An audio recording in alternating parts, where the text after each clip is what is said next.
Ça tourne, c'est bon. Je peux faire le clap moi-même?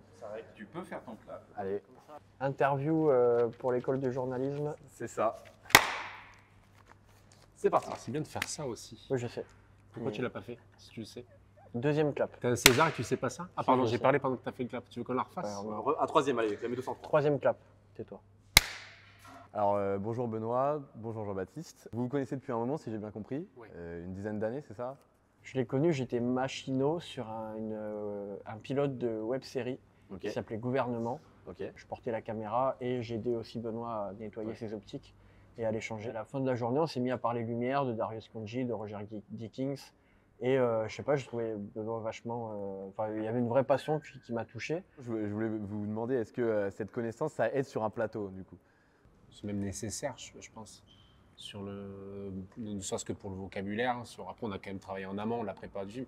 T'arrives pas le jour Ouais, bien 1 sûr. et la fleur au fusil. Voilà, il y a quand même pas mal de temps de préparation et où on a pu, lui, m'apporter ses références et moi lui en apporter d'autres et trouver ensemble la couleur du film et en tout cas l'écriture de ce premier film. Ouais. Donc, C'est important pour nous. Moi, j'ai besoin d'être entouré de gens que j'aime, que j'apprécie, avec qui je m'entends bien, avec qui on a un vocabulaire commun, un humour commun. Benoît, tu viens d'un. Est-ce qu'on peut considérer que tu viens d'un milieu quand même rural? Populaire même.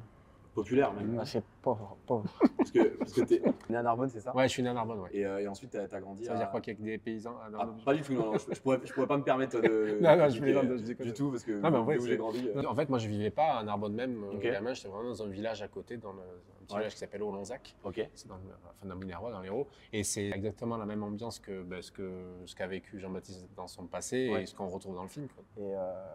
Et dans la ruralité, s'il y a une chose qui est commune à la ruralité par rapport à la ville, c'est qu'on est dans un rythme qui est beaucoup plus lent.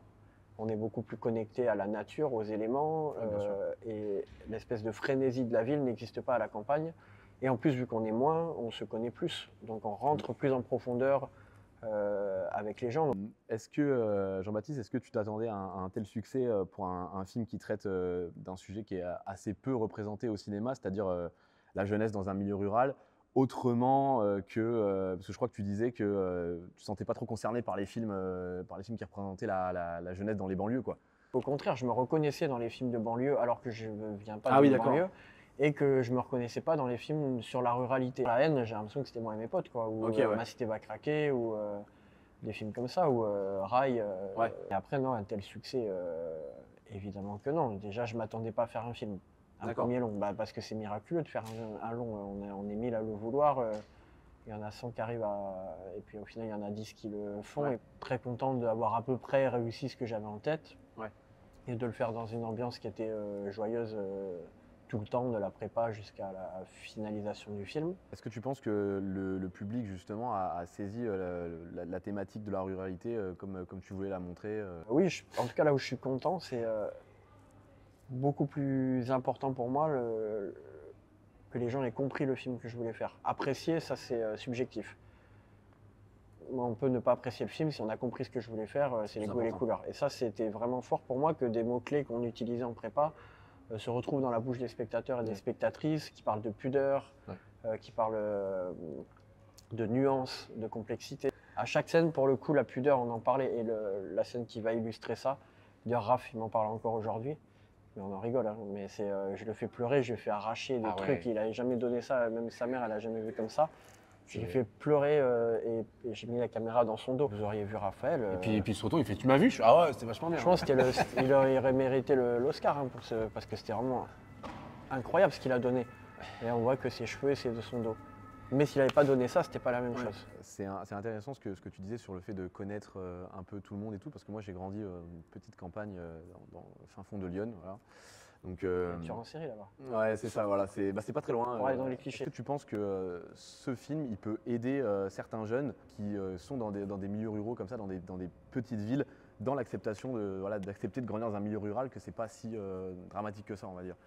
Qu'il aide ou pas, j'en sais rien. Moi, je pense que le fait de faire des œuvres, ça sème des graines, mais on ne va pas changer le monde.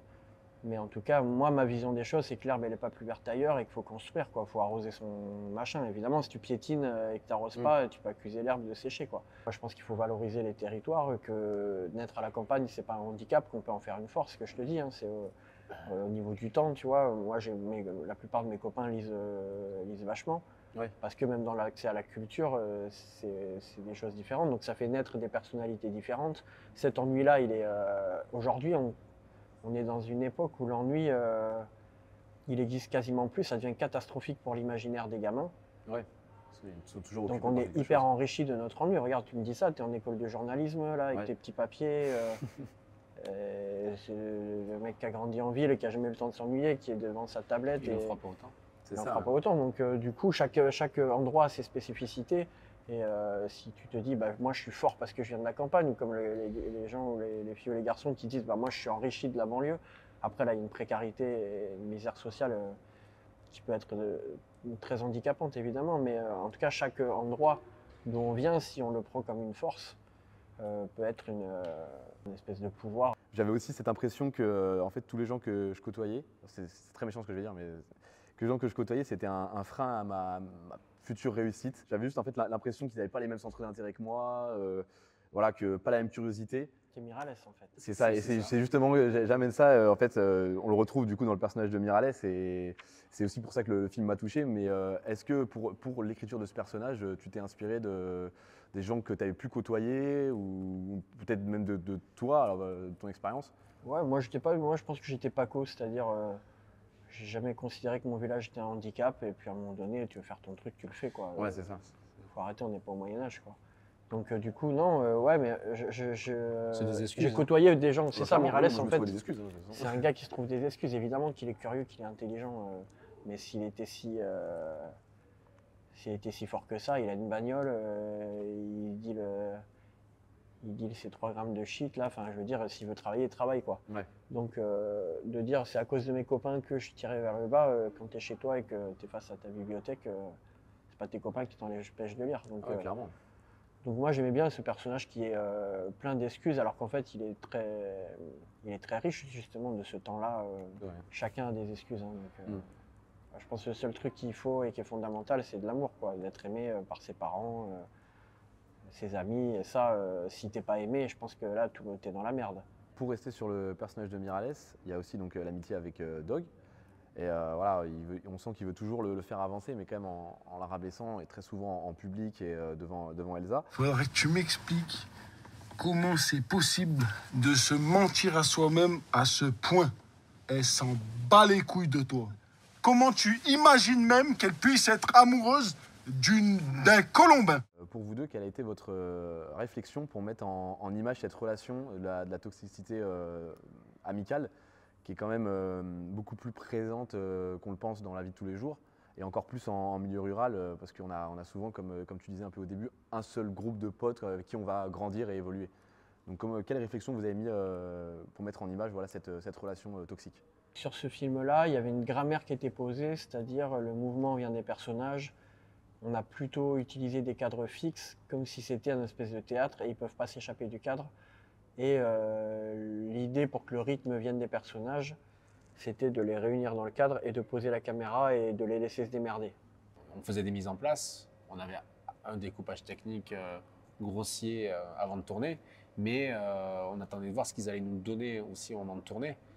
Ouais, c'est important, c'est une discussion qu'on a eue avec Hubert Charvel qui a fait le film Petit Paysan, avec qui on se connaît bien, on se comprend bien, et c'est risqué pour un premier long, je pense.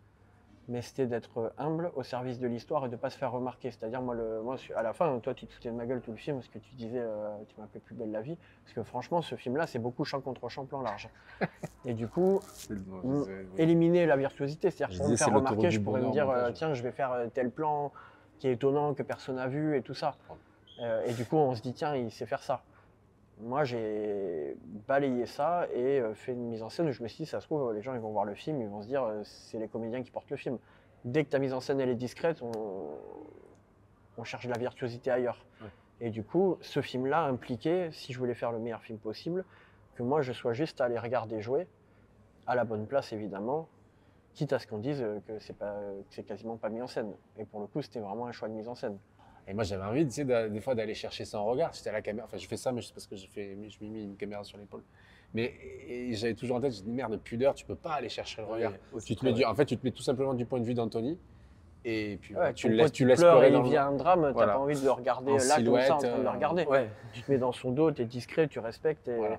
la caméra elle devait faire ça. Et la performance d'acteur, quelque part je m'en branle quoi. Mais par contre il devait pleurer, sinon il va juste remuer les épaules. Mais du coup c'était un anti-film performatif quoi. Dernière question pour finir, une question je pense qu'on a déjà dû vous poser plein de fois, mais bon, est-ce que vous pouvez me donner votre définition d'un chien de la casse, l'un après l'autre? D'abord. T'es marrant avec tes questions. La définition du chien de la casse, non, c'est vrai, en plus je l'ai pas. Toi, tu l'as mieux que moi, mais moi, quand j'ai lu le scénar, c'était vraiment des cassos. Parce que moi, j'appelle pas ça des. Il aurait pas appelé cassos le film, mais pas loin, quoi. Pour ma propre définition, telle que je l'employais ado, c'était un charognard. C'est quelqu'un qui va faire quelque chose égoïstement au détriment de ses amis. Après, quand c'est rapport homme-femme, ça va être le mec qui va